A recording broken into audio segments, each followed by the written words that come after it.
본 방송에서 제공하는 투자 정보는 투자 판단에 대한 조언입니다. 방송에서 제공하는 주식의 가치, 가격 상승 및 가격 하락에 대해서는 방송사에서 보장하지 않습니다. 이 시각 주요 뉴스입니다. 원달러 환율, 국제유가가 동반 하락하면서 수출입 물가가 3개월 만에 하락세로 돌아섰습니다. 12일 한국은행에 따르면 2016년 7월 수출 물가 지수는 78.80으로 전월 대비 2.2%, 전년 동월 대비 7.5% 각각 하락했습니다. 지난 4월 이후 2달 연속 상승세였다가 3개월 만에 하락한 것입니다. 한국 반도체 업체들의 주력 제품인 D램 매출이 2분기에 크게 늘었습니다. 삼성전자와 SK하이닉스의 점유율 합계는 다시 75%에 육박하는 수준으로 올라섰습니다. 12일 반도체 시장 조사기관 D램 익스체인지에 따르면 삼성전자의 2분기 D램 매출은 43억 1,800만 달러로 1분기보다 8.7% 증가했으며 SK하이닉스도 2분기에 24억 900만 달러의 매출을 올려 1분기보다 4.0% 늘었습니다. 정부와 여당이 전기요금 폭탄에 대한 국민 불만이 커지자 11일 긴급 협의회를 열고 주택용 전기요금 누진제를 7월부터 9월에 한해 완화하기로 했습니다. 이에 따라 해당 3개월간 가구당 전기요금은 평균 19.4% 줄어든다고 정부는 밝혔습니다. 그러나 누진제로 폭등한 요금을 소폭 줄여주는 수준이어서 실제 효과는 크지 않다는 지적도 나옵니다. 7월 중국의 생산과 소비, 투자 지표가 일제히 악화됐습니다. 10일 중국 국가통계국은 7월 산업 생산이 전년 같은 기간보다 6.0% 증가했다고 밝혔습니다. 이는 사전 전망치 6.1% 증가와 전월 수치인 6.2% 증가를 모두 하회한 것입니다. 이 기간 소매 판매도 전년 같은 기간보다 10.2% 증가했습니다. 사전 전망치 10.5% 증가와 직전월의 10.6% 증가를 하회한 결과입니다. 안녕하세요. 오늘장 내일장의 김보람입니다. 코스피의 상승세가 오전장에 비해서는 주춤한 상황이지만 금요일장 코스피는 장 초반에 2060포인트까지 보여주는 하루였습니다. 간밤에 유가가 4% 이상 급등한 가운데 뉴욕 증시 3대 지수가 모두 사상 최고가를 돌파했는데요. 이러한 분위기 그대로 이어받으면서 오늘 국내 증시 상승으로 출발한 가운데 10개월 만에 또 2060포인트를 돌파했습니다. 하지만 연일 고점 경신에 따른 부담도 여전히 남아있는 상황이었고 장중에 발표됐었던 중국의 경제 지표가 예상치를 하회하게 되면서 상승폭은 주춤해진 상황이고요. 코스피는 현재 보합권 등락을 반복하고 있는데요. 어쨌든 박스권 돌파에 대한 기대감이 커진 상황에서 포트폴리오 관리 어떻게 해야 하나 많은 분들 궁금해하실 겁니다. 잠시 뒤 오늘장 내일장과 함께 자세하게 알아보도록 하겠습니다. 먼저 금요일장 현재 시장 흐름부터 파악하고 돌아오겠습니다. 코스피입니다. 코스피 현재 0.05% 내린 2047포인트를 가리키고 있습니다. 소폭의 하락세가 나타나고 있는데요. 장중 흐름을 확인해 볼까요? 오늘 출발은 2053포인트의 상승 출발해서 장 초반에 바로 2060포인트까지 올라서는 모습이었습니다. 하지만 매도 물량이 좀 거세지면서 2046포인트까지 하락 전환한 가운데 오후장 들어서는 보합권 등락을 반복하고 있는 상황인데요. 하지만 2050선 부근에서 크게 벗어나지는 않고 있습니다. 수급의 움직임도 확인해 보겠습니다. 현재 기관 쪽에서 387억 원 정도, 외국인 쪽에서 467억 원 정도 매수 우위 나타나고 있고요. 개인 쪽에서 차익 매물이 많이 나오죠. 1,065억 원 정도 매도 물량이 출회되고 있는 상황입니다. 이어서 코스닥도 확인해 보겠습니다. 네, 코스닥 현재 빨간불 유지하고 있네요. 0.25% 오르면서 705포인트 가리키고 있는데요. 장중 흐름 이어서 확인을 해보겠습니다. 오늘 시가도 이 부분이었습니다. 705포인트 상승 출발한 이후에 11시 구간에 살짝 하락 전환했는데요. 하지만 저점이 702포인트로 5일선 이탈하지 않는 범위에서 지수 움직이고 있는데요. 다시 반등하면서 현재는 0.24% 오른 705포인트 가리키고 있는 거고요. 장중 고점 705.39포인트 되겠습니다. 수급도 이어서 확인을 해볼까요? 외국인과 개인의 매수가 유입되고 있고요. 기관 쪽에서는 매도세 출회되고 있습니다. 개인 쪽에서 154억 원 정도, 외국인 쪽에서 72억 원 정도 매수 우위고요. 기관 쪽에서는 200억 원 가깝게 매도하고 있습니다.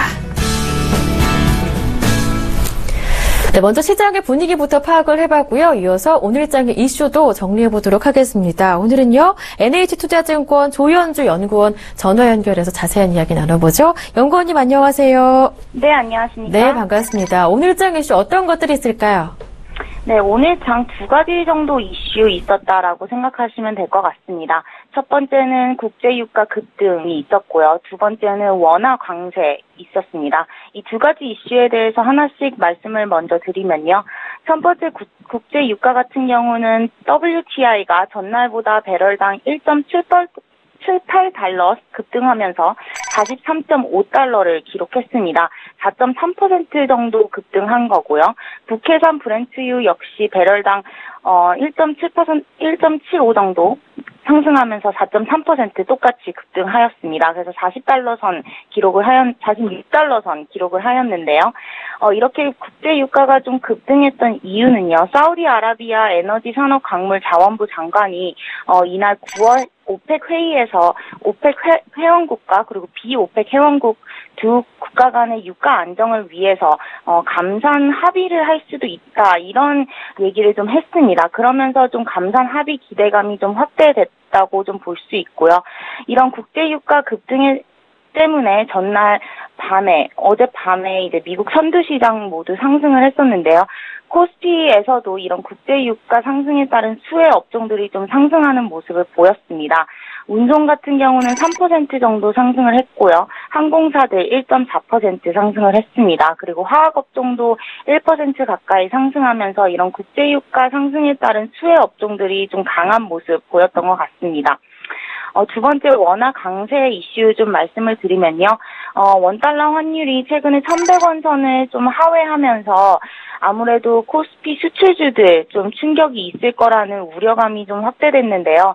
오히려 오늘 장을 좀 보시면 코스피 크게 하락하지 않고 소폭 상승 마감하는 모습이고요. 수출주 역시 그렇게 크게 하락하지 않고 오히려 소폭 상승하는 흐름 보였습니다. 저희는 원달러 환율 1,070원까지 전망하고 있고요. 9월 중순 이후는 재차 원달러 환율은 반등할 걸로 좀 보고 있습니다. 원화 강세는 증시에 좀 양면적인 영향이 있는데요. 원화가 강세를 보이게 되면요. 외국인은 오히려 긍정적입니다. 환차익을 일으키기 때문에 자금 유입이 더 확대되거든요. 과거에 2000년대부터 월평균 원달러 환율 구간별 외국인 순매수 동향을 좀 살펴보면요. 보통 1,050원대에서 1,100원대 외국인이 굉장히 많이 들어온 그런 히스토리가 있습니다. 그렇기 때문에 1,100원 선을 하회했다는 거는요. 오히려 외국인 수급에는 조금 더 추가적인 순매수세가 들어올 수 있는 여력이 있다. 이렇게 좀 생각을 하시면 될 것 같습니다. 하지만 반면에 수출주한테는 부정적인 영향을 일으키는 게 이 원화 강세인데요. 수출주 같은 경우는 아무래도 원달러 환율에 따른 실적이 좀 안 좋아질 수밖에 없는 구조가 되어 있습니다. 그렇기 때문에 코스피 시총 상위 업종들, 수출주들이 점령하고 있는데요. 국내 증시 타격 우려가 확대되는 건 당연한 거라고 좀 보고 있습니다. 하지만 좀 특이한 점은요. 최근에 원달러 환율 움직임이 엔화랑 좀 비슷하게 흘러가고 있거든요. 그렇기 때문에 원화 강세에도 불구하고 일본과의 경합도 높은 수출 기업 같은 경우는 상대적으로 가격 경쟁력이 악화되는 그런 정도가 좀 제한적일 거라고 저희는 보고 있습니다. 그렇기 때문에 오늘 증시에서도 IT, 기계, 자동차 이런 업종들이 오히려 하락해야 되는데 원화 강세에도 불구하고 좀 양호한 흐름 보였거든요. 그 의미는 원화 강세에 따른 수출주 실적 약화보다는 오히려 외국인 자금 유입에 따른 긍정적인 요소가 좀 더 크게 증시한테는 오고 있는 것 같다. 이렇게 좀 생각을 하고 있습니다. 그래서 그렇게 좀 판단하시면 될 것 같습니다. 네. 최근 장에 이슈가 되고 있는 유가와 환율 한꺼번에 살펴봤는데요. 일단 원화 강세, 외국인 매수 유입의 긍정적인 상황을 펼쳐주고 있지만 수출주에는 결국 가격 경쟁력을 악화시키기 때문에 마진에 부담이 되지 않을까 이러한 걱정이 높아지고 있는데 일단 최근의 움직임이 원화와 엔화가 함께 움직이고 있기 때문에 그만큼 수출주들 가격 경쟁력에 따른 타격은 제한적이다 말씀해 주셨습니다. 외국인들의 매수도 꾸준하게 유입된다면 모든 현재 상황의 지수에 긍정적이다 이렇게 평가를 해볼 수가 있겠는데요. 일단 원화의 움직임 1,070원대까지 내렸다가 9월 중순 이후에 다시 반등할 것을 전망해 주셨습니다. 네, 그렇다면 앞으로 주목해야 할 이슈는 어떤 것들이 있을까요? 네, 다음 주는 미국 경제 지표들이 많이 발표됩니다. 그래서 미국 주요 경제 지표들 좀 보셔야 될 것 같고요. 두 번째는 아무래도 환율이겠죠. 이런 환율이 언제부터 수출들한테 영향을 주면서 증시 하락 요인으로 좀 작용할 건지에 대한 부분을 좀 말씀을 드리겠습니다. 다음 주에는 미국 소비자 물가 지수, 그리고 미국 주택 착공 건수, 그리고 미국 산업 생산, 이렇게 세 가지 주요 경제 지표가 발표되는데요. 이 세 가지 모두 실물 지표이다 보니까 좀 주목을 하셔야 될 거라고 좀 판단하고 있습니다. 먼저 미국 소비자 물가 지수 같은 경우는 블룸버그 통신에 따르면 예상치가 0.9% 정도입니다. 전월치 1.0% 대비 소폭 하락하는 예상치를 좀 보이고 있는데요. 미국 소비자 물가 지수가 크게 오르지 않는다면 페드가 연내 금리 인상을 할 가능성이 굉장히 낮아지거든요. 그렇기 때문에 오히려 국내를 포함한 신흥국 시장에는 좀 긍정적인 요인이라고 좀 볼 수 있겠고요. 두 번째, 미국 주택 착공 건수 같은 경우는 미국의 부동산 시장을 좀 보여주는 지표입니다. 블룸버그 통신에 따르면 예상치는 1.18만 건, 전월치 1.19만 건을 소폭 하락하지만 거의 비슷한 수준이라고 생각하시면 됩니다. 그래서 양호한 흐름 보일 거라고 예상되고요. 미국 산업 생산 지표 같은 경우는 0.2% 정도 상승할 걸로 보이고 있는데요. 전월치 0.6% 대비는 좀 하락하는 모습 보일 것 같습니다. 하지만 전체적으로 양호한 경제지표 발표가 예상된다, 이렇게 좀 생각을 하시면 될 것 같고요. 금융시장의 우호적인 여건은 좀 지속될 전망입니다. 아무래도 미국 경제지표가 급등하거나 아니면 급락하지 않고 이렇게 양호한 흐름이 나타나면요, 오히려 페드가 급진적으로 금리 인상할 가능성 없고요. 또 경제가 무너졌다 하는 그런 악화된 센티먼트도 없기 때문에 오히려 국내 증시에는 우호적인 여건이라고 좀 판단할 수 있겠습니다. 네. 네. 두 번째, 원달러 환율을 말씀을 드리면요. 원달러 환율 같은 경우는 앞서 말씀드린 대로 저희는 9월 중순 이후부터 좀 반등이 예상되고요. 그때까지는 1,070원까지는 좀 강세를 보일 거라고 좀 보고 있습니다. 그 이유는 최근에 글로벌 자금이 계속해서 유입되고 있고요. 한국 신용등급이 상향 조정되면서 오히려 원화는 강세를 보이고 있습니다. 그렇기 때문에 한 1,070원까지는 원달러 환율 하락하지 않을까, 이렇게 좀 생각을 하고 있습니다.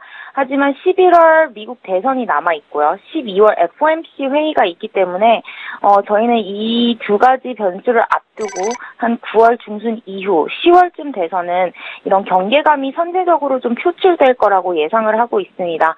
그렇기 때문에 원달러 환율은 이후에 조금 강세가 좀 약화될 거라고 생각을 하고 있습니다.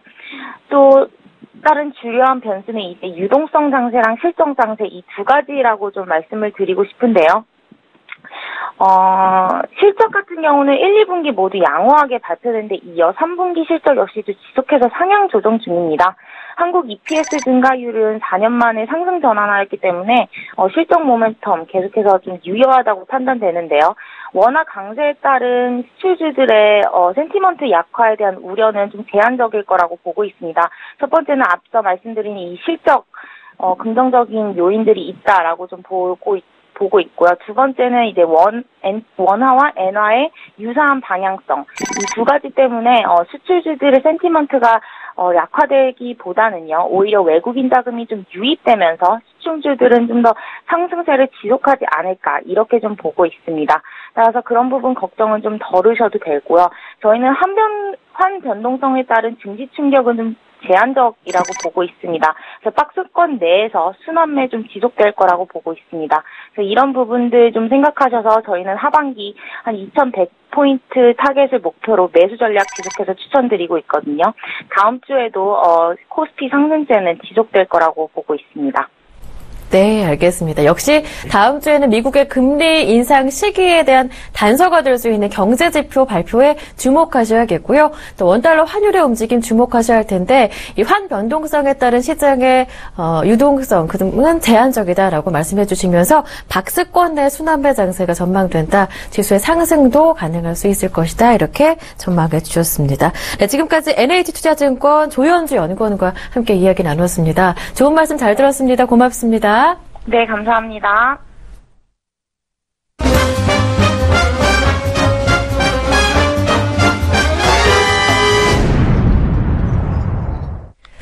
네, 이어서 오늘장 어떤 이슈들이 있는지 정리해보면서 특징 업종과 특징 주까지 모두 파헤쳐보는 시간 함께 하겠습니다. 네, 오늘 이 시간은요, 샘플러스 차승록 멘토와 함께합니다. 멘토님 안녕하세요. 네, 안녕하십니까. 네, 반갑습니다. 네, 먼저 금요일장 현재 시장 흐름부터 파악을 해보고 싶은데요. 멘토님께서는 현재 시장의 움직임 어떻게 보시는지요? 오늘 같은 시장에서는 이제 우리 저번 주에 시장의 돈이 우리나라 증시 시장에는 시장의 돈이 한정이 되어 있습니다. 이 돈이 코스피 쪽으로 가느냐, 코스닥 시장 쪽으로 가느냐에 따라서 대형주가 많이 움직일 수도 있고요.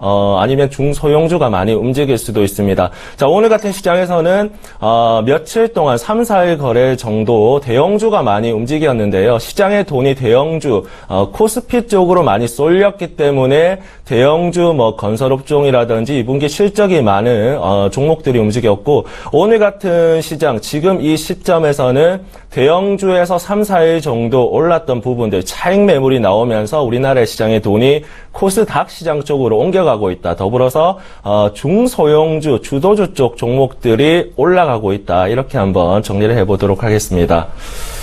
자, 그리고요, 우리 코스피 시장이 일단 외국인과 기관의 동반 매수세가 들어오고 있고요. 외국인 기관이 405원 그리고 기관이 538억 원 정도 들어오고 있는데 외국인 매수세가 다소 조금씩 약해지는 움직임 나와주고 있습니다. 더불어서 코스닥 지수는 외국인 매수세가 강하게 들어오면서 역시나 좀 전에 앞에 말씀드렸다시피 코스닥 지수가 좀 강세를 보여주고 있습니다. 자, 차트 보시면요.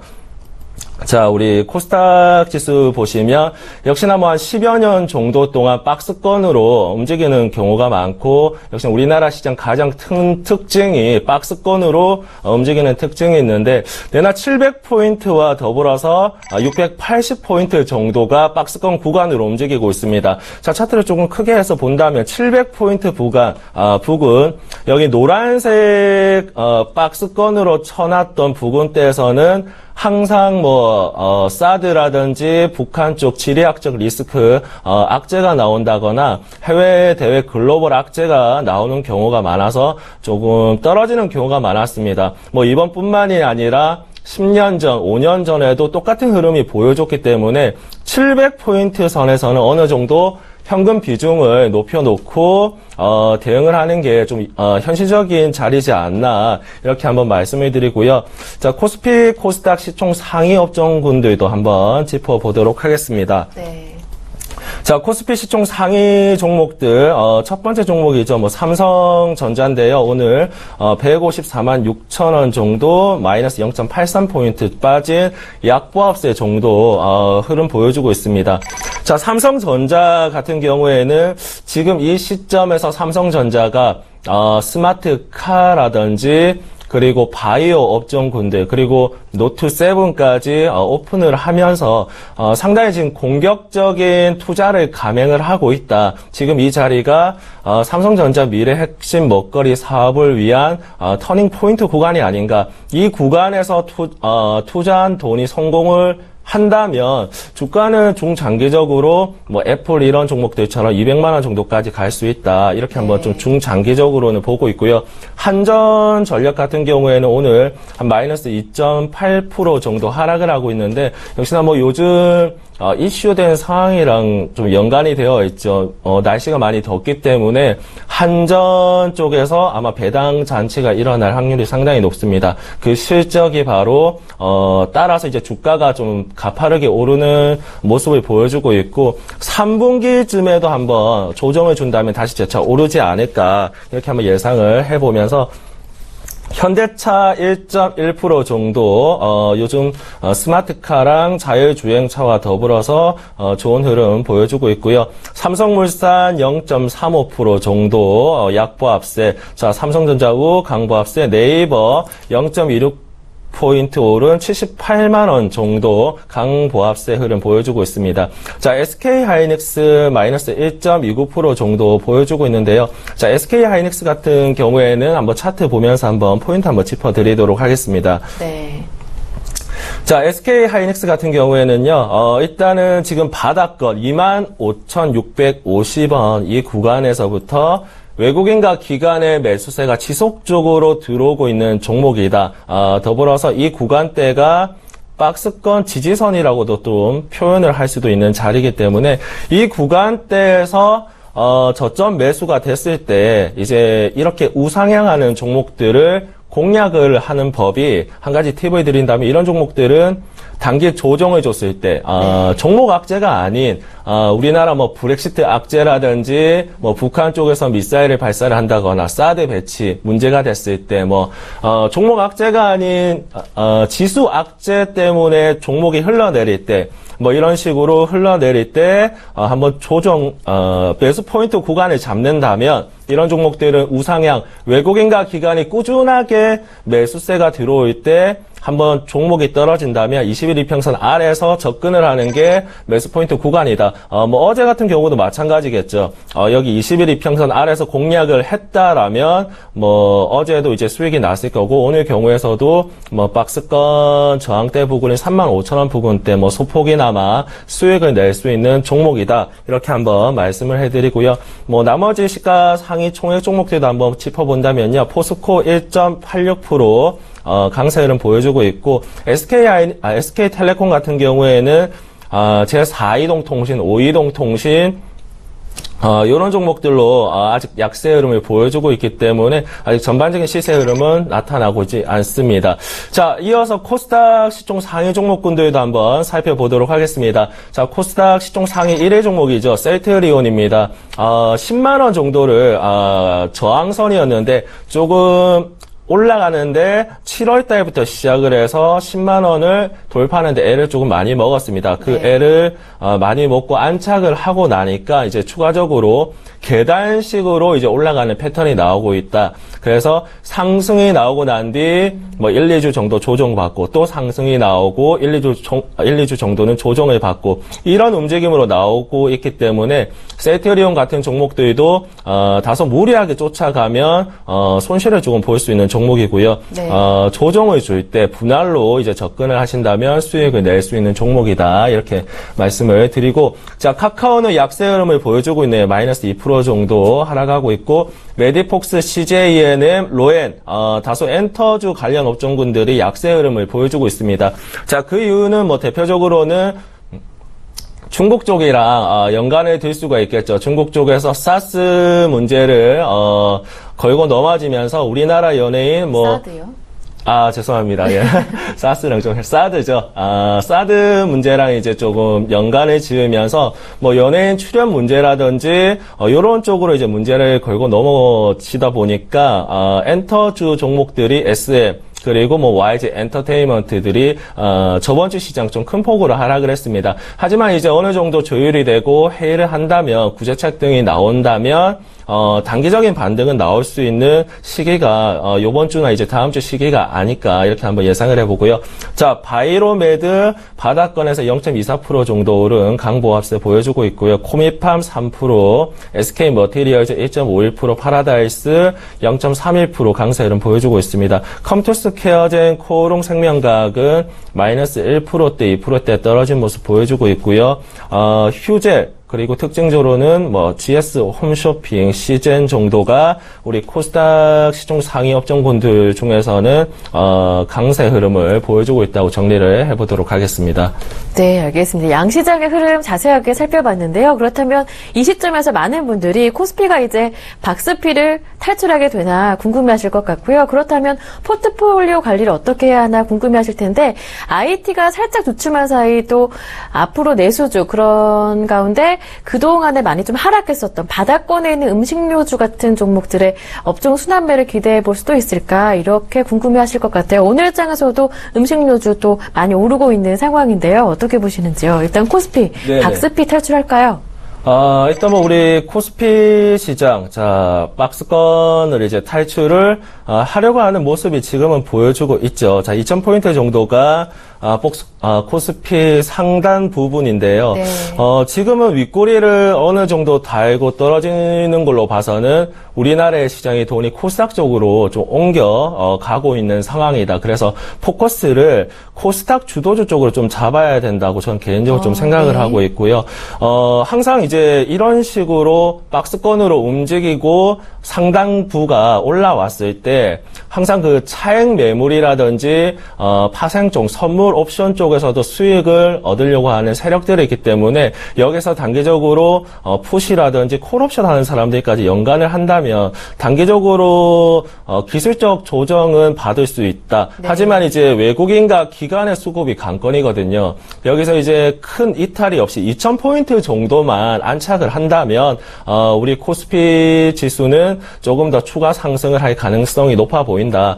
뭐 한 2,100포인트 정도까지 갈 수가 있겠죠. 다만 이 전제 조건은 2,000포인트를 안착을 했을 경우에 2,100포인트까지 바라볼 수 있고요. 이 앞에도 그렇고 뭐 6월달, 4월달, 뭐 2015년도 12월달 중순도 그렇고 2,000포인트까지 그리고 돌파를 하고 났을 때 뭐 며칠, 뭐 1, 2주 정도는 강한 흐름을 보여줬지만 결국에는 좀 밀리는 경우가 많았기 때문에 올라간다면 올라가는 걸 확인을 하고 그 코스피 시장 종목들 중에서 실적이 좋거나 아니면 외국인 수급이 좋은 우상향 종목들로 따라가도 늦지 않다. 왜냐하면 2,100포인트까지 갈 확률이 높기 때문에 만약에 박스권 장벽을 돌파를 한다면요. 그렇기 때문에 확인을 하고 이제 대응을 하면 좋을 것 같고요.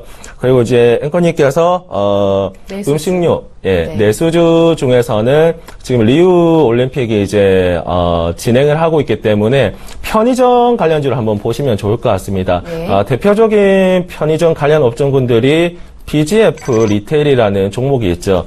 자, BGF 리테일이라는 종목을 보시면 지금 꾸준하게 외국인 수급이 조금 들어오고 있습니다. 요 한 3, 4거래일 정도 외인 수급이 좀 들어오고 있는데요. 자, 한번 종목을 차트를 보면서 지금 19만 원 정도까지 소폭 조정을 받은 뒤 역시나 뭐 리우 올림픽 기대감으로 편의점 관련 업종군들이 조금 많이 오르고 있습니다. 가장 대표적인 편의점 관련 업종군들이 업종 종목이 BGF 리테일이라는 종목인데 지금 19만 원부터 지금 22만 원까지 뭐 차트상으로 본다 하더라도 단기 저항선 그리고 지지선 이 구간대를 노란색 박스권으로 한번 색깔을 넣어본다면 네. 확연히 티가 나거든요. 한 20만 원 정도를 내려왔을 경우에는 지지하는 모습을 보여줬고 22만 원 정도를 올라갔을 경우에는 차익 매물에 떨어지는 모습을 많이 보여줬습니다. 요 근래 들어서도 20만 원이 왜 강력한 지지선이냐면 한 2, 3일 정도 떨어진다 하더라도 빠르게 회복하는 모습을 보여줬기 때문에 이 종목은 좀 외국인과 수급이 받쳐주는 종목군들은 단기적으로 뭐 며칠 빠진다고 해도 지수가 들어오면 빠르게 회복할 수 있는 종목이다. 재료가 있는 종목들은 회복이 기술적이라도 반등이 들어올 수 있다. 자, 그래서 BGF 리테일은 뭐 단기적으로 22만 원 정도까지 얼추 1차 목표가까지는 다운 종목이다. 이렇게 한번 말씀을 드리고 조금 더 탄력적으로 보시려면 BGF 리테일은 현재 주가가 21만 4,500원 정도이기 때문에 한 만원대 이하 전후해서 종목들 한번 아직까지 안 오른 종목들 한번 찾아보는 것도 한 가지 방법이라고 말씀을 드리도록 하겠습니다. 네, 알겠습니다. 네, 이어서 특징 업종들도 오늘 확인을 해보겠습니다. 일단 증권주, 은행주, 건설주 이렇게 많이 오르고 있는데요. 앞서 뉴욕 증시가 또 3대 지수 모두 사상 최고가를 경신한 가운데 증권주 탄력을 받는 모습이고 유동성 장세 트로이카라고 하죠. 증권주, 은행주, 건설주 동반해서 오늘장 모두 빨간불을 켜놓고 있는 상황인데요. 이런 업종들의 움직임 확인을 해볼까요? 네, 일단 뭐 증권 관련 업종군들은 8월달 되기 전주죠. 7월 마지막 주부터 좀 오르는 모습을 보여줬습니다. 역시나 8월달부터 증권 거래 시간이 3시 30분간 연장이 되면서 좀 증권주 업종군들이 기대감으로 많이 오르는 모습을 보여줬는데요. 어떤 종목이든 똑같습니다. 증권 업종군들을 보신다면 7월 마지막 주죠. 7월 마지막 주쯤에 전반적으로 다 오르는 모습을 보여주고 나서 한 차례 이제 그 시세가 나왔다면 이 업종군들이 더 상승을 하기 위해서는 조정을 받고 가야 되거든요. 어떤 종목이든 단기적으로 무조건 올라가는 종목은 거의 없습니다. 그렇기 때문에 견고한 조정을 받으면서 올라가는 게 중요한데, 하나투자증권 같은 경우에도 8월 전주죠. 7월 마지막 주 기대감으로 오르고 나서 어느 정도 올랐다면 차익 매물이 떨어지고 나서 다시 조금 떨어지고 나서 반등이 나오는 모습을 보여주고 있는데, 지금 시점에서는 증권주가 이미 어느 정도 올랐기 때문에 조금 소폭으로 넘어갈 수 있는 은행 업종군들도 한번 보는 게 좋지 않을까, 이렇게 한번 말씀을 드리고요. 은행 업종군들 중에서도 외인과 기관 수급이 좋은 업종도 있지만 재료를 가진 종목들도 있거든요. 예를 들어서 기업은행이라는 종목을 보신다면, 기업은행은 영화 부산행이라든지 인천 상륙작전에 대해서 16억, 23억 정도 투자를 하면서 이런 투자 쪽으로도 발을 넓히고 있는 기업 중에 한 종목입니다. 자, 부산행이라는 영화는 벌써 이제 저번 주도 한번 말씀드렸다시피 이번 주에 1000만 영화를 돌파를 한다면, 투자를 했기 때문에 기업은행이 부산행이라는 영화에 투자를 했기 때문에 당연히 수익금을 받을 수가 있겠죠. 그게 실적으로 이어진다면 기업은행이라는 종목은 당연히 주가도 오를 수밖에 없습니다. 더불어서 인천 상륙작전도 흥행이 잘 되고 있기 때문에 기업은행은 차트적으로 지금 본다 하더라도 밑에서 바닥권에서 견고하게 매집이 되어오고 있는 차트다. 이 매집되어 있는 차트가 저항선을 돌파를 한다면 전고점까지 이제 치고 가는 흐름이 보여줄 수 있기 때문에 이런 종목군에도 한번 관심을 가져보면 좋을 것 같고요. 전반적으로 이제 건설 업종군들이 이제 코스피 시장 쪽에 많이 있습니다. 우리 시장의 돈이 코스피 시장 쪽으로 많이 흘러갔기 때문에 건설 업종군들이 지금 수혜를 많이 받고 있었는데요. 두산이라든지 중공업 관련 업종군들도 수혜를 많이 받았고요. 더불어서 이제 수혜를 받은 업종군들이 외인과 기관이 수급이 꾸준히 들어오거나 2분기 실적이 좋은 종목군들도 들어왔습니다. 그래서 건설 업종군들은 두산, 이런 대표적인 업종군들을 한번 보면 좋을 것 같고요. 더불어서 이제 실적이 좋은 포스코 ICT라든지 KCC까지 한번 보신다면 방금 제가 말씀드린 종목들이 어느 정도 이제 우리 시장에서 대표적인 종목들이고 힘이 있는 종목들이기 때문에 힘 있는 종목들을 먼저 보시고 우선순위를 이제 설정을 하셔서 조금 낮은 종목들, 수익률이 좀 덜 나오는 종목들로 이제 한번 관심 가져보는 것도 좋은 투자 방법이지 않나, 이렇게 한번 말씀을 드리도록 하겠습니다. 네. 오늘장 특징을 보이고 있는 업종, 증권과 은행, 건설까지 살펴보면서 증권보다는 은행 쪽으로 접근하시는 게 낫겠다 말씀하시면서 기업은행 말씀해 주셨고요. 건설업종 가운데서는 포스코 ICT, KCC 언급해 주셨으니까요. 이 점 참고해 보시길 바랍니다. 이어서 대권 테마주들의 움직임 한번 짚어보고자 하는데요. 현재 움직임 어떻습니까? 네, 대권 테마주 한번 보도록 하겠습니다. 자, 가장 이제 기본적인 대권 테마주를 이렇게 정리를 할 수가 있겠죠. 반기문 테마주랑 문재인 테마주, 그리고 안철수, 유승민, 김무성, 이 정도로 이제 좀 메이저급으로 나눌 수가 있겠는데요.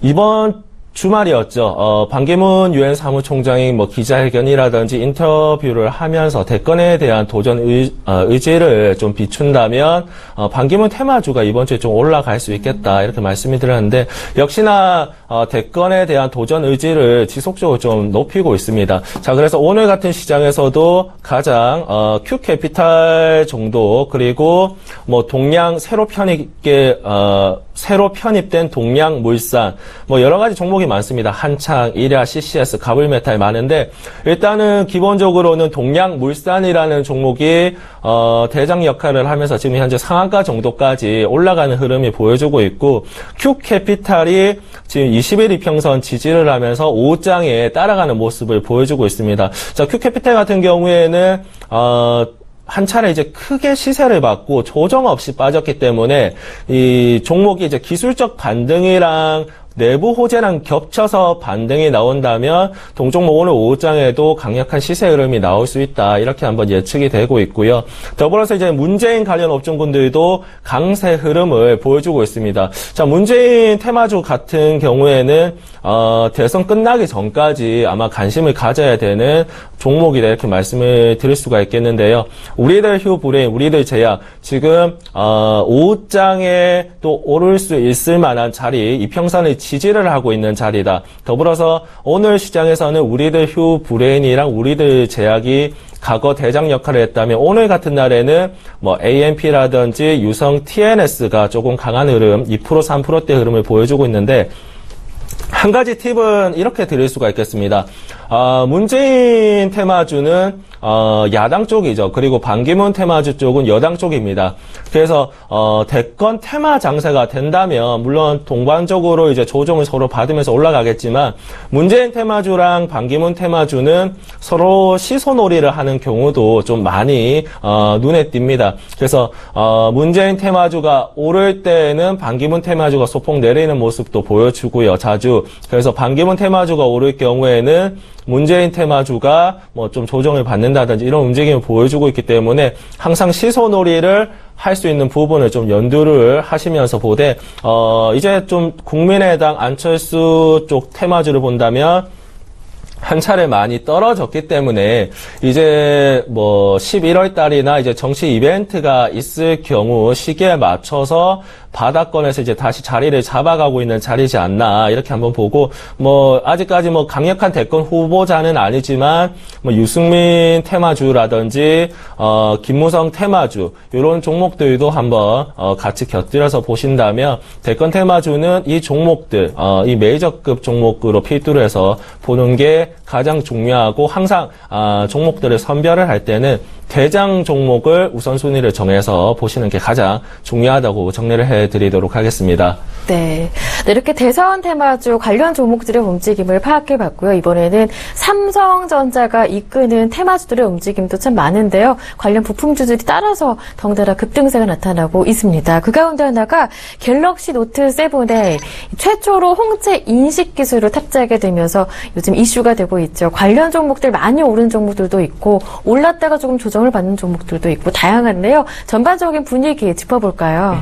네, 삼성전자 쪽에서 지금 상당히 투자를 많이 하고 있습니다. 바이오 업종군들, 그리고 스마트카, 그리고 이번에 갤럭시 노트 7에 기술을 넣는 홍채 인식까지 이제 투자를 상당히 많이 하고 있는데 우선 기본적으로 갤럭시 노트 7에 들어가는 홍채 인식 관련 업종군들부터 한번 짚어드리면요. 코렌도 있고요. 뭐 HRS, 뭐 MC 넥스, 뭐 여러 가지가 많은데 대표적으로 이제 코렌이라는 종목을 한번 보면서 같이 보면서 한번 말씀을 드리도록 하겠습니다. 자, 코렌 같은 경우에는 역시나 갤럭시 노트 7에 삼성에서 홍채인식 기술을 편입을 한다 해서 이 종목이 요 날이죠. 자, 이 날짜가 바로 한 8월 3일이었습니다. 자, 8월 3일 강하게 상승 흐름이 나오면서 상한가 안착을 했습니다. 자, 코렌 같은 경우에는 자, 이 구간대를 한번 체크를 하는 게 가장 중요해 보이네요. 자, 이 선 두 개를 한번 그어봤는데요. 자, 한 9,800원 선과 한 8,800원 선을 한번 그어봤는데 역시나 지금 상한가를 가고 나서 자, 상한가 가고 나서 8,800원과 9,800원 사이에서 오르락 내리락 하고 있는 종목이다. 이렇게 움직임을 보여주고 있고 바로 밑에 여기 빨간색 선인 10일 이평선이 자 여기가 빨간색 선 10일 이평선인데요. 바로 밑에 빨간색 선 10일 이평선 지지선이 될 수 있는 포인트이기 때문에 만약에 오늘 같은 시장에서 이 종목을 공략을 하고 싶다면 8,800원 지지 여부를 먼저 첫 번째로 이제 체크를 하는 게 좋겠고, 두 번째로는 만약에 8,800원이 이탈이 된다면 10일 이평선 지지 여부를 체크하는 게 좋겠죠. 10일 이평선이 이탈이 없다면 요즘 상승 트렌드인 N자형 패턴으로 이런 식으로 들어올 확률이 있는 종목입니다. 자, 그래서 8,800원과 10일 이평선인 여기 8,700원 정도, 8,650원 정도 사이 지지 여부를 체크를 하는 게 가장 큰 포인트 구간이다. 이렇게 말씀을 드리면서 따라가는 종목 뭐 HRS라든지 네. 뭐 MCNX 이런 종목들까지 한번 같이 묶어놓고 보시고 대응을 하시면 좋은 수익 내지 않을까 한번 말씀을 드리도록 하겠습니다. 네.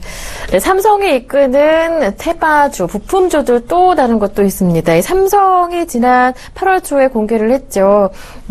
피아트 크라이슬러의 전장 부품 제작사 인수를 고려하고 있다라는 소식에 자율주행차 테마주도 이슈를 받고 있거든요. 어떤가요? 네네, 맞습니다. 자, 그 테마 중에 이제 가장 대표적인 종목이 에이테크 솔루션이라는 종목인데요. 예. 자, 에이테크 솔루션도 지금 먼저 그 갤럭시 노트 7 테마 업종군들보다 조금 더 빨리 시세 흐름을 받았습니다.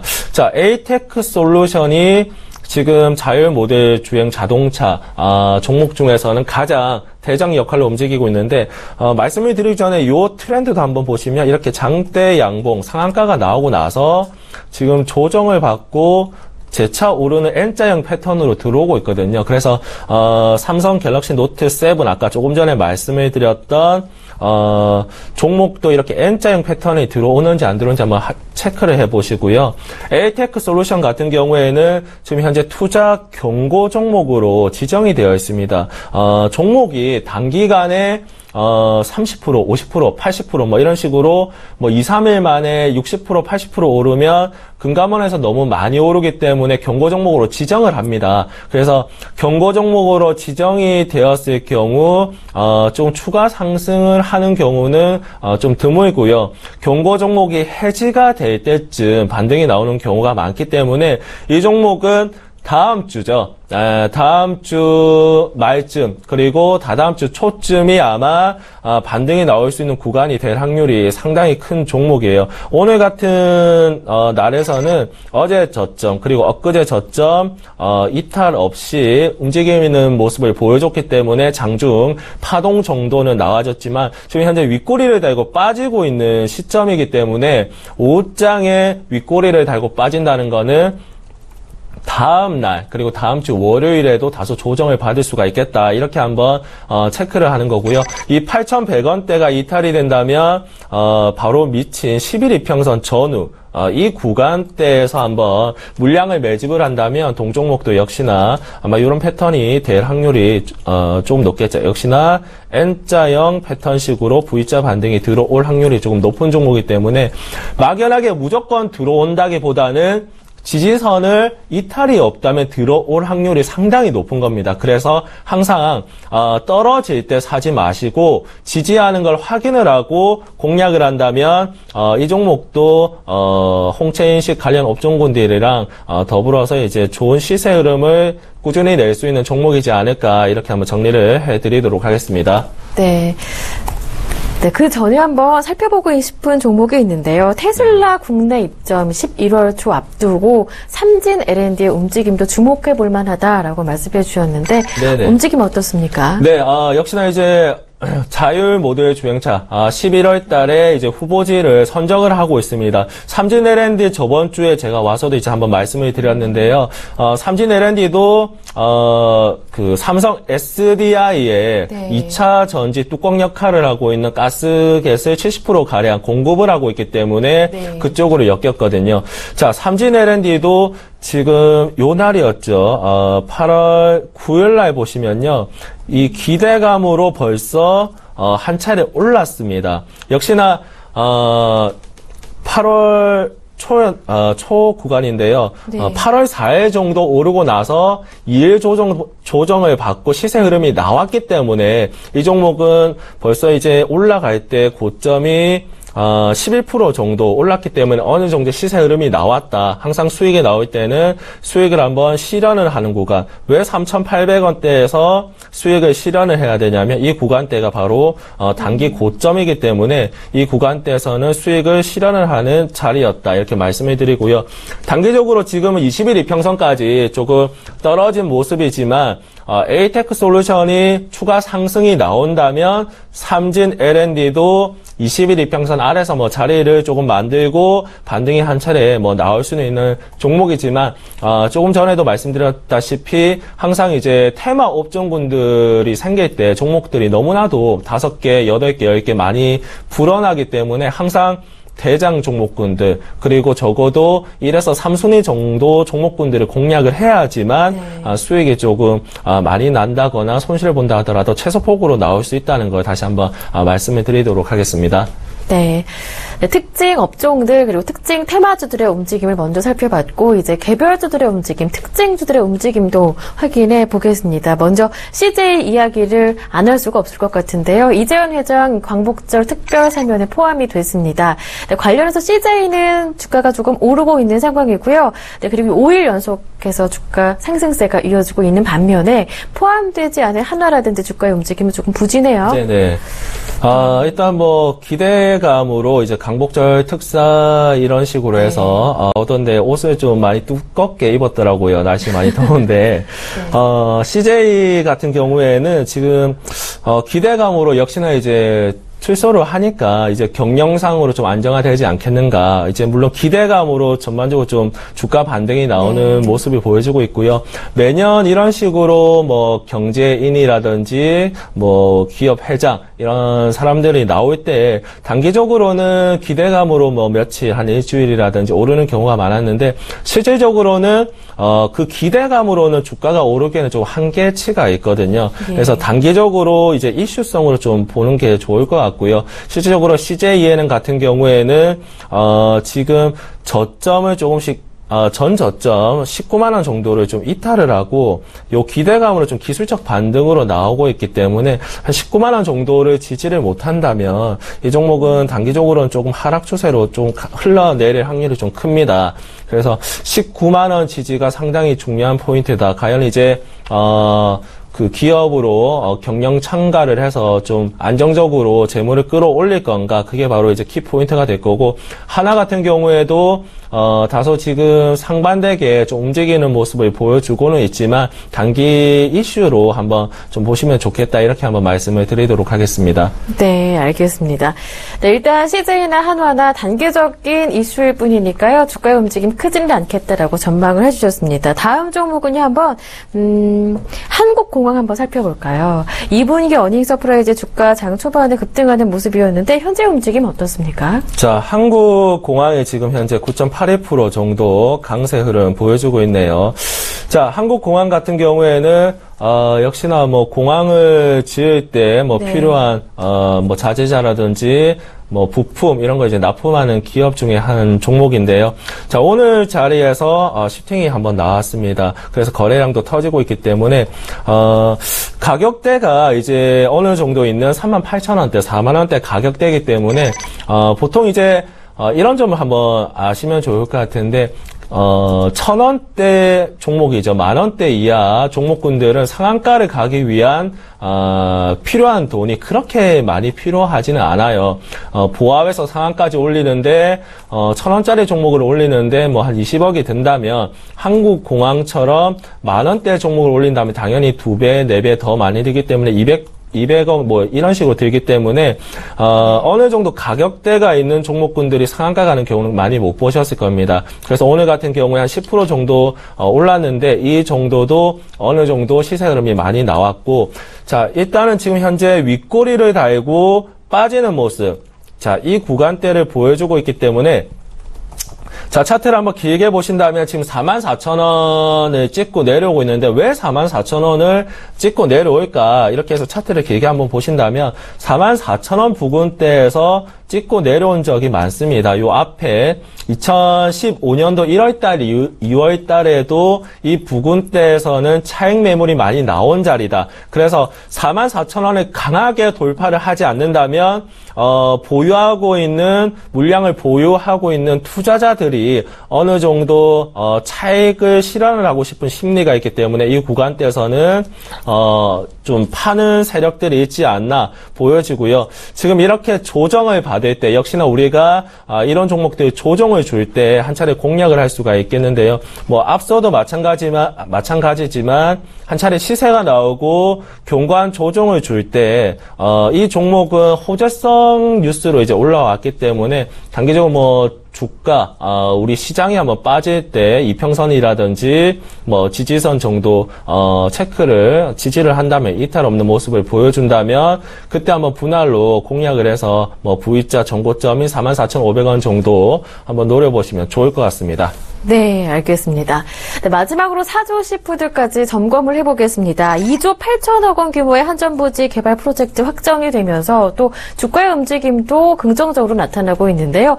장 초반에 비해서 상승폭이 조금 줄어들었지만 앞으로 전망은 어느 정도로 보시는지 궁금합니다. 네, 사조시푸드가 이제 상당히 오랜 기간 바닥권에서 행보를 하고 있네요. 네. 자, 6,000원 정도는 이탈이 없는 모습을 보여주고 있고요. 그리고 한 7,000원 부근대에서는 다소 좀 맞고 떨어지는 모습을 2015년 11월 달부터 시작을 해서 거의 뭐 1년 정도 가까이 안 되게 박스권에서 지금 움직이고 있다. 자, 사조시푸드 같은 경우에는 자, 요 동향을 한번 살펴보신다면요. 요 근래 들어서 지금 외국인들이 소폭 조금 들어오고 있습니다. 그래서 단기적으로 7,000원 정도까지 시세 흐름이 잠깐 나왔는데 예. 이 종목이 역시나 더 크게 가기 위해서는 이렇게 뭐 7,000원 정도를 안착하는 모습을 보여줘야 되겠죠. 2016년도 2월 달이었는데요.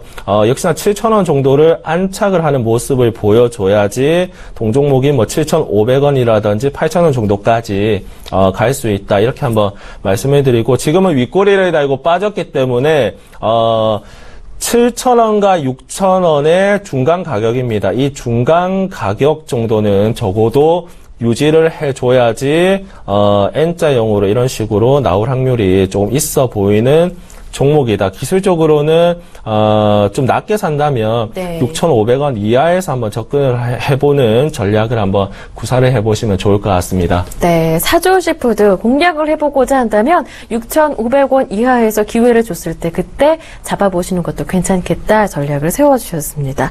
네, 이어서 종가 공략주 확인해 보겠습니다.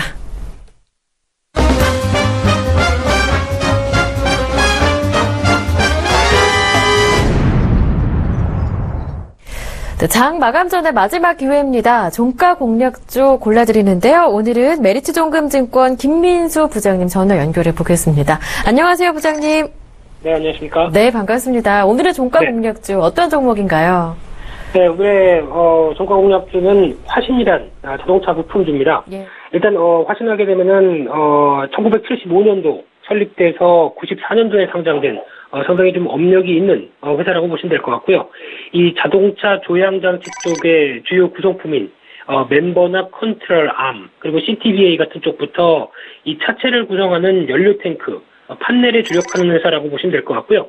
그런 가운데 인도나 중국, 이제 미국, 브라질까지 법인을 세우고 특히 현대차 그룹 내의 시장 점유율 1위를 보이는 탄탄한 회사라고 보시면 될 것 같은데, 특히 이제 가장 먼저 주목을 하고 있는 모습들의 흐름이 이제 중국 시장을 기대하는 모습을 생각할 수 있을 텐데요.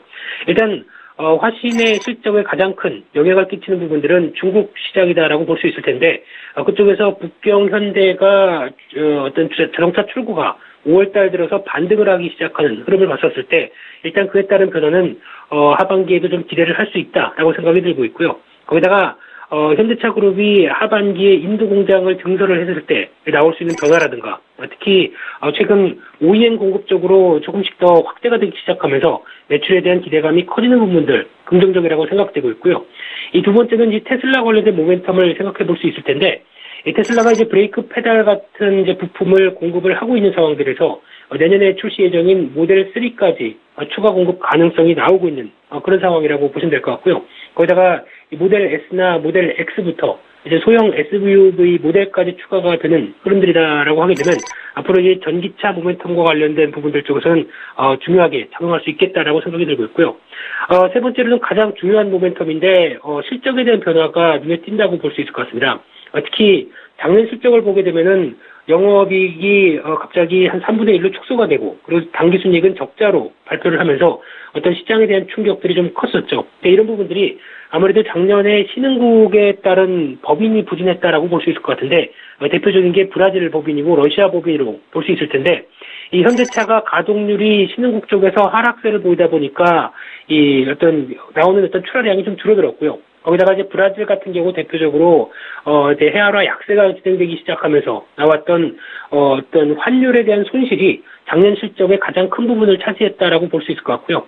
그런 가운데 올해 들어서면서 신흥국 쪽에서의 어떤 여러 가지 불안정성이 좀 많이 제거가 됐고 그런 가운데 해당 통화가 강세 쪽으로 안정세를 받는다라고 하게 되면 작년에 부진한 모습을 뛰어넘어서 올해는 안정적인 모습을 가져갈 수 있겠다라는 쪽으로 봐야 될 것 같은데 이런 부분들을 봤을 때 1사분기 실적이 벌써 영업이익이 162억, 작년에 한 해의 수치와 똑같이 나왔고요.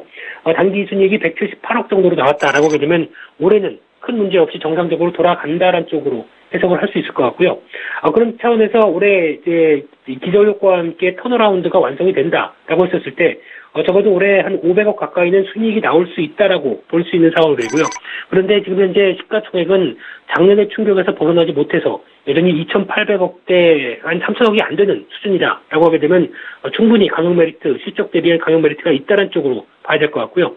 특히 주당 순자산도 1,700원대까지 나오는 상황인데 주가가 여전히 8,000원대 초반대라고 하게 되면 이런 흐름들을 봤을 때는 여전히 자산이나 실적 대비 저평가이기 때문에 꾸준한 반등세의 무게를 둘 수 있다라는 쪽으로 봐야 될 것 같고요.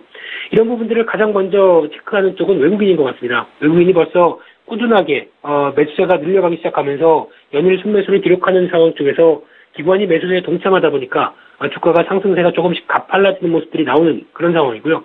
따라서 일단 지금 관점 쪽에서 단기적으로 올랐다고 하더라도 여전히 주가에 대한 저평가를 해소가 되기 위해서는 주가의 탄력들이 조금씩 더 가세가 돼도 된다라는 관점 쪽에서 봤을 때 매수가는 이제 8,200원대에서 8,100원대 정도면 적당하지 않을까 생각이 들고 있고요. 목표가는 주당 순자산 가격대까지 있는 한 1,300원대 부분까지는 일단 기술적인 저항과 함께 이어질 가능성이 높겠다라는 쪽으로 볼 수 있을 것 같고요. 손절가는 7,500원대로 그렇게 말씀드리면서 전략을 짜도록 하겠습니다.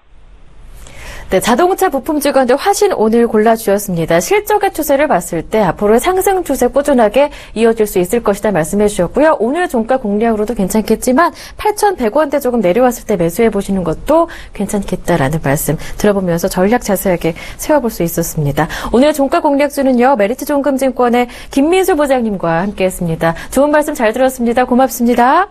네, 감사합니다. 장 마감을 얼마 남지 않은 상황입니다. 5분 정도 남겨주고 있는데요. 현재 마감 예상 체결지수 확인해 보겠습니다. 먼저 코스피입니다. 네, 코스피 현재 0.05% 내린 2047포인트 예상 체결지수 가리키고 있는데요. 장중 흐름을 확인해 볼까요? 오늘 출발 2053포인트에서 상승 출발한 이후에 장 초반에 2060포인트 찍었고요. 하락 전환해서 2046포인트까지 내려간 이후에 오전 꾸준하게 보합권 등락을 반복하고 있는데요. 현재는 소폭의 상승 0.03% 상승에 2049포인트로 동시호가에 진입이 됐습니다. 장중의 흐름 확인해 봤고요. 이어서 수급도 짚어보도록 하겠습니다. 네, 코스피가 2060선 다가서게 되면서 개인의 매도 물량이 늘어났고 기관도 매도 전환했었는데요. 하지만 기관의 매수 물량이 지금은 더 외국인보다 많게 늘어난 상황입니다. 기관 쪽에서 1,010억 원 정도 매수 우위고요. 외국인 쪽에서 368억 원 정도 매수세가 나타나고 있습니다. 반면에 개인 쪽에서는 꾸준하게 매도 물량이 늘어나고 있어요. 현재 1,576억 원 매도 5입니다. 이어서 시가총액 상위 종목들의 움직임도 확인을 해볼까요? 삼성전자 1.2% 정도 하락하면서 154만 원대에서 움직이고요. 한국전력, 정부가 가정용 전기요금 누진세 개편하기로 가닥을 잡으면서 이틀째 약세를 보여주고 있는데요. 장중 3% 이상 밀리다가 낙폭을 조금 줄였습니다. 2.4% 하락하지만 주가는 6만 원 이탈했습니다. 59,100원이고요. 현대차는 1.1% 상승, 그리고 삼성물산은 0.3% 소폭의 하락이 나오고 있는데요. 하지만 14만 3천 원대에서 견고하게 움직이고 있습니다. 다음 종목들도 확인을 해볼까요? 네이버가 0.39% 추가적으로 오릅니다. 78만 1,000원대에서 움직이죠. 또다시 52주 신고가 경신하는 종목이고요. SK하이닉스 1.5% 하락입니다. 현대모비스는 보합권이고요. 아모레퍼시픽은 주당 7,500원씩 빠지면서 38만 9,000원대에서 움직입니다. 삼성생명 2% 내리네요. 10만 500원 가리키고 있습니다. 네, 이어서 코스닥의 움직임도 확인을 해볼까요? 네, 코스닥 예상체결지수 0.15% 오른 704포인트 가리키고 있습니다. 700선 위에서 무난하게 마무리가 될 것으로 내다 보여지고 있는데요. 장중 흐름 이어서 체크를 해볼까요? 코스닥 출발 705포인트의 상승 출발한 이후에 11시 구간 하락 전환해서 저점이 702포인트였습니다. 그러니까 5일선 이탈하지 않는 수준에서 꾸준하게 상승세가 유지되는 모습이었고요. 반등 다시 전환해서 장중 고점 705포인트 현재는 고점 부분까지 올라오면서 마무리가 될 것으로 예상이 됩니다. 0.29% 오른 705.35포인트 가리키면서 현재 동시호가에 진입한 상황입니다. 이어서 수급의 움직임도 확인을 해보도록 하겠습니다. 외국인과 개인의 매수가 유입되고 있고요. 기관 쪽에서는 매도세가 나타나고 있는데요.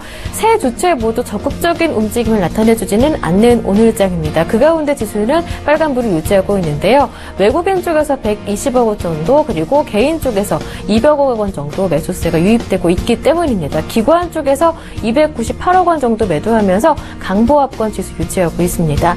이어서 시가총액 상위 종목들의 움직임을 확인해 보도록 하겠습니다. 셀트리온 보합권입니다. 나머지 시가총액 상위 종목들도 대부분 약세를 보여주고 있는데요. 카카오가 현재 1.97% 내리면서 9만 원대 살짝 이탈을 했죠. 89,500원에서 움직이고 있는데요. 카카오는 기대에 못 미친 2분기 실적에 또 최근 주력하고 있는 O2O 사업에 대한 기대감이 하락하면서 약세 흐름이 나타나고 있습니다. 메디톡스 시총 3위 꾸준하게 유지하고 있는 가운데 오늘은 소폭의 하락이 나오네요. 0.5% 정도 하락하면서 47만 5,700원 가리키고 있습니다. CJ ENM은 0.87% 내리면서 6만 8,500원에 움직이고 있고요. 로엔이 0.85% 하락하면서 주당 700원씩 하락 8만 1,300원에 움직이고 있습니다. 다음 종목들도 확인을 해보도록 하겠습니다. 바이로메드가 0.24% 하락이고요. 코미팜 3% 정도 강하게 오르고 있습니다. 3만 2,300원 주가 가리키고 있는 상황이고요. 주당 전일 대비 1,050원씩 뛰어오르고 있습니다. SK머티리얼즈 잘 가고 있죠. 1.25% 오르면서 주당 1,900원씩 오릅니다. 현재는 15만 4천 원대 주가 움직임 나타나고 있고요. 파라다이스가 0.31% 오르면서 16,100원대에서 컴투스는요 2.29% 하락하면서 11만 8,800원대에서 움직이고 있는 상황입니다.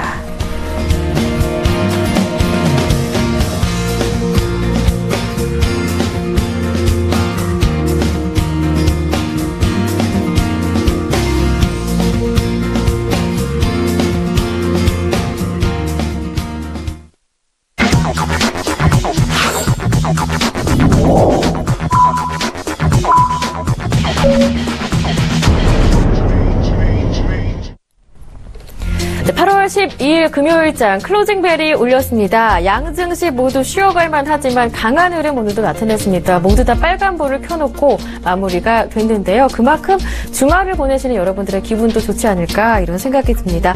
양시장 마감 상황 자세하게 들어보겠습니다. 차성록 멘토님 함께해 주시죠. 네, 일단 우리 코스피, 코스닥 지수가, 일단 코스피 시장은 조금, 윗꼬리를 다는 모습을 보여줬지만, 우리 코스닥 시장은, 전반적으로 강세 흐름을 보여줬습니다. 자, 이번 주에, 좀 특징을 한번 말씀을 드리고 싶은 업종군들이 있는데요. 자, 이제 8월 달에 박근혜 대통령이 러시아로 이제 출국을 합니다. 그래서, 가스관 관련 업종군들을 한번 체크를 하시면 좋을 것 같아요. 동양철강이라든지, 대동스틸, 그리고 스틸플라워, 여러 가지 종목들이 많은데, 가스관 업종군들이 많은데, 가스가 종목들이 많은데 그 종목들 중에서도 뭐 동양철강 지금 자리를 상당히 견고하게 만들고 있고 뭐 우원개발이라든지 하이스틸 그리고 뭐 스틸플라워 등등 지금 가스관 업종군들이 지금 한 차례 시세를 내기 위해서 상당히 견고한 종목들 그 차트를 만들고 있습니다. 그리고 다음 달에 재료도 있고요. 하이스틸 같은 경우에는 지금 내진 설계주로도 좀 엮여있는 종목이기 때문에 정책주라든지 그리고 요 근래 뭐 부산 울산에서 뭐 괴담이 조금 돌았던 뭐 가스관 냄새 때문에 뭐 지진 전조 현상이 아니냐 이런 쪽으로도 엮여도 상당히 시세 흐름을 받을 때 강하게 나올 수 있는 업종군들인 만큼 다음 주부터 한번 체크를 잘 해보시면 좋을 것 같고요.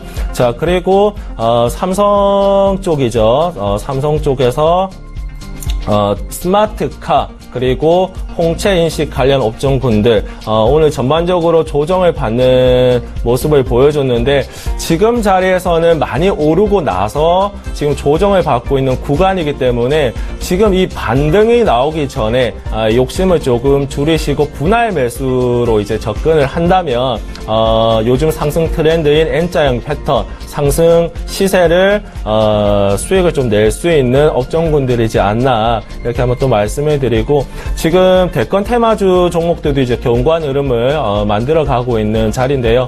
저번 주에도 말씀을 드렸다시피 우리나라 시장 대권 날짜보다는 미국 대선 날짜가 좀 더 빠르죠. 11월 달이기 때문에 뭐 힐러리 관련주를 저번 주에 제가 한번 말씀을 드렸습니다. 인디에프라는 종목을 말씀을 드렸는데 그런 종목들도 보신다면 한 차례 어느 정도 시세가 나오고 한 2, 3일 정도 조정받고 또 시세 흐름이 나오는 N자형 패턴이 나오고 있거든요.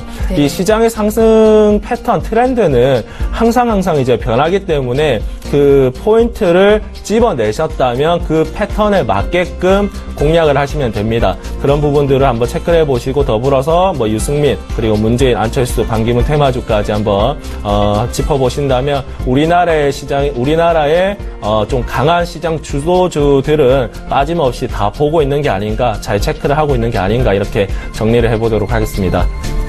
네. 네, 금요일장 마감 상황 자세하게 짚어볼 수 있었고요. 이번에는 외환 시장의 마감 동향도 살펴보도록 하겠습니다. 샘플러스 김세우 멘토님 전화 연결해 보겠습니다. 멘토님 안녕하세요. 네, 안녕하세요. 네, 원달러 환율 마감 상황 짚어보면서 전반적인 해외 선물 시장까지 흐름을 확인을 해볼까요? 네, 오늘장 원달러 환율 같은 경우는 1102원에 소폭 상승했습니다. 0.29% 정도 상승했는데요. 그저께 1091원, 1091원에서 조금 소폭 오르고 있는 모습인데요. 제가 생각할 때는 지금 현재 어느 정도는 이제 그 바닥을 찍었지 않냐라는 생각을 들고요. 어제 이제 외국인들이 국내 주식에서 176억 정도 순매도를 하게 되면서 이제 오늘 같은 경우는 매수 전환을 하게 되는데요. 지금 현재 보게 되면 한율 같은 경우는 이제 어느 정도 기술적 분석상에서는 지지선이 나왔다라고 보고 있고요. 미국 같은 경우는 이제 어제 3대 지수가 17년 만에 동시 사상 최고점을 갱신을 했는데요. 다우 산업 지수가 18,613포인트, S&P 500 지수가 2,185포인트, 나스닥 지수가 5,228포인트를 기록했는데요. 이 부분 결과적으로는 국제유가가 큰 폭으로 상승하고 그리고 고용지표가 좋게 나오게 되면서 이제 이렇게 상승을 한 것 같은데요. 이 부분이 결과적으로는 외국인들 투자 심리에 영향을 미쳤고 그로 인해서 현재 한율 같은 경우도 지금 최근에 이제 올라가는 모습을 보이는데요. 이제 향후에는 어떻게 될 거냐라고 보게 된다면 미국의 3대 지표가 이제 올라갔다는 이 부분을 저는 어떻게 보냐면 17년 만에 동시 사상 최고치예요. 17년 전이라고 생각한다면 지금 1999년이죠. 1999년 같은 경우는 미국에서 IT 버블이 있었을 시기입니다. 이 IT 버블이 있었을 시기였으니까 그때 당시 IT 버블 꺼졌다는 거 너무 다들 잘 알고 있고요. 이 부분 때문에 이제 미국의 월가에서 가장 닥터둠으로 불리는 비관론자 마크 파버 같은 경우는 S&P 500 지수는 향후 5년 동안 반토막이 날 거다라고 이야기했고 또 반대편에 있는 제레미 시겔 같은 긍정론자 같은 경우는 향후 주가는 연말까지 다우지수 산업지수가 2만 포인트 갈 거라고 예상을 했습니다. 이제 지금 현재 상황에서 본다면 미국 금리 인상이 좀 12월 정도에 한 번 정도 예상이 된다면 아마도 지금은 떨어진다기보다는 좀 더 올라갈 가능성이 높다. 기술적 분석상에서 다우가 좀 올라갈 가능성이 크다라고 보고 있는데요.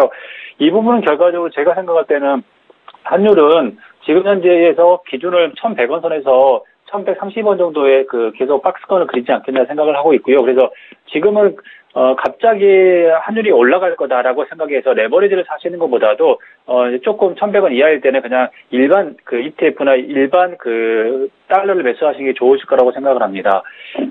많은 분들이 오늘 이제 그런 질문을 하시더라고요. 달러를 매입을 한다면 달러를 ETF로 사는 게 좋냐? 그냥 일반 달러를 매집하는 게 좋겠냐라고 이야기 물어보시더라고요. 그래서 제가 뭐라고 이야기했냐면 10% 이상 수익이 나를 거를 감안한다면 달러를 매입하는 게 좋고 그 이하는 ETF가 좋다. 왜 그러냐면 ETF 같은 경우는 15.4%의 세금이 있기 때문에 그 부분을 감안한다면 결과적으로 수익이 많이 났을 때는 세금 많이 떼가니까 결과적으로 10% 이상을 기준선을 두고 운영을 하면 좋을 거라고 이야기를 했었고요.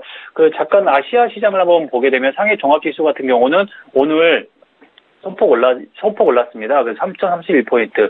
지금 추세상에서는 보면 조금 올라가는 추세인 것 같아요. 그래서, 중국 같은 경우는 인프라 투자에 많은 자금을 투자했는데 최근 3년간 도로철도 비행장에 4조 7천억 위안, 우리나라 돈으로 780조 원을 재정 투입을 했습니다. 그런데 이제 그런데 유럽이나 미국 같은 대 수요가 감소되고 있고 중국의 공급체 개혁에 대한 구조 조정으로 인해서 경기가 하락 압력을 받고 있는 상황에서 인프라 투자에 대한 흔히 말 실효성이 그렇게 크지 않았던 겁니다. 그런데 이제 최근에 여름이 되면서 IPO 물량도 많이 나오고 있고 고객 예탁금이 줄어들고 있는 상황에서 제가 볼 때 여름에는 보통 고객 예탁금 많이 줄어들더라고요. 여름철 휴가나 이런 것들 때문에인 것 같은데요. 이 부분이 결과적으로는 지금 최근에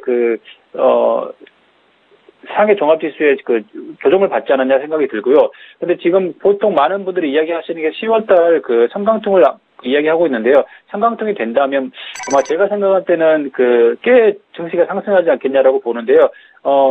후강통이 시행되고 나서 중국 증시가 100% 정도 상승을 했습니다. 그 점을 감안한다면 제가 볼 때는 삼강통이 꽤 효과가 클 거라고 보는데요.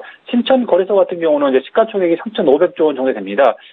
상하이 거래소에 비해서 규모는 작은데요. 상장 기업 수가 1,800개가 넘어서 상하이 거래소보다는 기업 수가 많고요. 그리고 우리 투자자들이 좋아하는 IT 정보 기술이죠. 그리고 바이오를 비롯한 첨단 세탁 종목들이 많아서 성강통에서는 아마 제가 볼 때는 투자하고 싶어하는 투자자들이 많이 있을 것 같습니다. 만약에 미국에서 민주당 대선 후보인 힐러리가 대통령이 된다면 아마 바이오나 IT 기술 쪽에서 더 포커스가 맞춰져서 투자가 진행이 될 거고요. 만약에 트럼프가 대통령이 된다면 이제 이 분야 IT나 바이오 쪽은 제가 볼 때는 거들떠 보지도 않고 그냥 일반 전통적인 산업들을 들여다 보시는 게 좋으실 것 같은데요. 지금 현재 시점에서는 힐러리가 대통령이 될 가능성이 높기 때문에 제가 생각할 때는 성강통의 효과가 클 거다라고 보게 됩니다. 아마 기대하셔도 좋을 것 같습니다.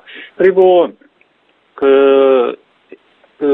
해외 선물을 잠깐 보게 된다면 어제 같은 경우는 이제 굉장히 유가가 상승을 많이 했습니다. 유가가 상승을 했던 이유가 결과적으로 보면 국제 에너지 기구가 수개월 내에 원유 시장이 리밸런싱을 할 것이다. 그리고 사우디는 리밸런싱 할 때 조치에나 협조를 하겠다라고 이야기를 했고요. 그리고 주요국 증시가 많이 상승을 해서 결과적으로는 유가가 최근 들어서 가장 많이 상승을 했는데요.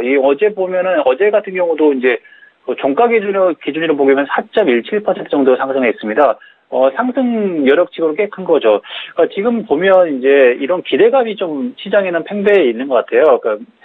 산유량을 동결을 하고 상한선을 설정하게 된다면 유가가 정상적으로 돌아서지 않겠냐라고 해서 기대감으로 상승을 하고 있는데요. 아직까지도 지금은 유가에서는 공급량이 많고요.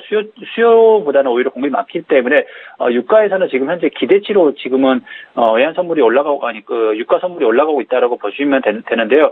유가 선물이 올라가고 있다가 달러 강세로 상승폭이 제한이 됐는데요. 현재 달러 인덱스 같은 경우는 지금 약간씩 올라가고 있는 추세가 있습니다. 그런 점을 감안한다고 본다면 유가가 지금 현재 시점에서 본다면 40달러에서 46달러에서 그 밴드를 형성하지 않을까 생각을 합니다. 그러면 지금 현재 제가 보는 그 지표상에서 보게 된다면 40달러에서 46달러 사이에서 지금 현재 거의 현재 수준에서 밴드상에서 70에서 80% 정도 상단에 있는 겁니다.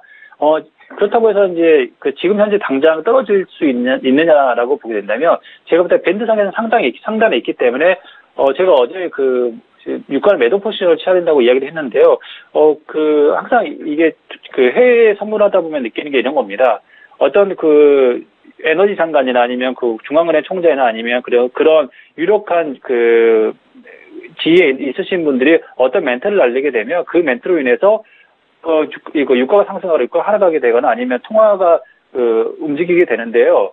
이 부분은 결과적으로 보면은 흔히 말하는 차트보다 그 지표가 더 중요하다는 이야기를 나오고, 유력한 사람이 어떤 이야기를 하느냐에 따라서 많이 나눠지는 것 같습니다. 그래서 방향성이 그냥 훅훅 바뀌는 거죠. 그래서 제가 생각할 때, 그래서 유가가 저는 지금도 지금 현재 시점도 매도라고 보는데요. 왜냐면 결과적으로는 공급치 우위가 지금 현재 시점에 더 많다라고 보고 있어서, 제가 볼 때는 이제 분명히 어제 제가 매도 포지션 이야기를 했기 때문에 사신 분도 계시겠지만 그분들은 아마 버틸 수 있으면 버티시면 제가 볼 때는 만기까지 버티시면은 제가 볼 때는 만기까지 버티다가 안 되면 롤오버 하더라도 제가 생각할 때는 지금 시점은 그 매도 포지션이 맞다라고 저는 봅니다. 그래서 더 이상 올라간다고 하면 지금보다 더 큰 이벤트성 멘트를 내줘야 되는데 그렇게는 힘들 것 같고요. 오늘의 투자 전략을 말씀드리면 원달러 환율 같은 경우는 달러 ETF나 아니면 달러 매입하는 것들은 유효하고요. 유가 선물 같은 경우는 박스권 장세에 접어든 것 같아서 상단에 오게 되면 매도하고요. 좀 하단에 있으면 매수하는 게 좋은 전략일 것 같습니다. 그리고 상해 종합 지수 같은 경우 CSI 500 ETF 정도는 매수하시면 좋은 한 몇 개월 정도를 보유하신다면 아마 좋은 성과가 있지 않겠냐 생각을 하게 됩니다. 이상입니다. 네, 말씀 잘 들었습니다. 지금까지 샘플러스 김세웅 멘토와 함께했습니다. 좋은 말씀 고맙습니다. 네, 수고하십시오. 네. 다음 주 월요일은 광복절로 휴장이고요. 그 다음 거래일 16일에 주요 일정들 확인해 드리도록 하겠습니다. 네, 먼저 오늘 16일이죠. 미국 연방준비제도는 7월 산업생산을 발표하게 됩니다. 또 미국 노동부는 7월 소비자 물가지수를 발표하게 되는데요. 이 미국의 금리 인상 시기를 점검할 수 있는 지표니까요. 예상치를 상회하는지 하회하는지 그 결과 눈여겨보시고요. 유로존에서는 6월 무역수지가 발표됩니다. 독일에서는 유럽경제연구센터에서 발표하는 6월 경기 기대지수 공개를 하니까요. 이 점도 살펴보시길 바랍니다. 네, 다음 주 전략 살펴보도록 하겠습니다. 차승록 멘토님, 다음 주 전략 어떻게 세워볼까요? 네, 일단 이번 주 중에, 가장 중요한 주도주를 4가지로 정리를 한다면, 삼성전자 관련된 스마트카, 그리고 홍채 인식, 그리고, 포켓몬고 때문에 시세를 많이 받고 있는, 게임 관련 업종군들, 네. 그리고, 대건, 관련 업종군들이랑 그리고 8월달 한 2주 정도 남아있는데요. 가스관 관련 업종군들, 이 지금 시장의 4가지 업종군들이 돌아가면서 시세를 상당히 강하게 받을 수 있는 업종군들이다. 그래서 이 군들 중에서 대장 종목을 한번 선별을 하셔서 공략하면 좋을 것 같고요. 이 주도주와 더불어서 이 주도주가 우선순위 중에서 A 그룹이라고 한다면 사이드로 박스권 종목이라든지 재료가 있는 종목, DST 로봇 같은 경우에도 경영권 분쟁이라든지 뉴스가 있는 종목이거든요. 차트만 한번 본다 하더라도 오늘 같은 오후장에 이런 식으로 어제도 그렇고 오늘도 그렇고 지금 오후장에 종가 관리가 들어오는 종목, 그러니까 오후장에 이제 주가를 올리는 종목군들은 다음날 올라가려고 종목을 올리려고 이렇게 하는 경우가 대부분이기 때문에 DST 로봇도 재료가 있고 종가 관리가 잘 된 종목이기 때문에 다소 조정이 준다면 매수 포인트 찬스가 될 수 있겠고요. 한번 시세를 노려보면 다음 주 시장 그리고 8월달 다소 수급이 조금 약한 시장이지만 그래도 좋은 결과 많이 낼 수 있지 않을까 한번 전망을 해보도록 하겠습니다. 네. 네, 다음 주 전략을 세워봤습니다. 다음 주 전망에 대해서 짧게 조금 짚어보자면 지수 전망 어떻게 보시는지요? 일단은 말씀드렸다시피 코스피 쪽보다는 코스닥이 조금 더 활발하지 않을까 싶어요. 오늘 우리 코스피 시장은 윗꼬리를 달고 빠졌기 때문에 그 돈이 코스닥 시장 쪽으로 간다면 코스닥 주도주가 제일 먼저 수급을 받을 확률이 큽니다. 단기적으로는 박스권 상단부기 때문에 현금을 적절하게 들고 가서 오른다면 확인을 하고 공략하고 떨어진다면 브렉시트 때처럼 저점에서 공략하는 전략 이렇게 한번 세워보면 좋을 것 같습니다. 네. 지금까지 샘플러스 차승록 멘토님과 함께했습니다. 말씀 잘 들었습니다. 고맙습니다. 네, 감사합니다. 네, 뜨거운 여름밤 별똥별이 쏟아질 전망입니다. 오늘 밤 10시부터 12시 30분까지 전망이 가능하니까요.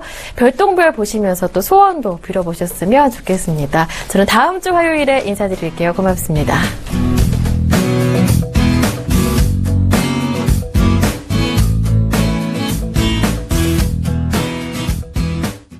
본 방송에서 제공하는 투자 정보는 투자 판단에 대한 조언입니다. 방송에서 제공하는 주식의 가치, 가격 상승 및 가격 하락에 대해서는 방송사에서 보장하지 않습니다.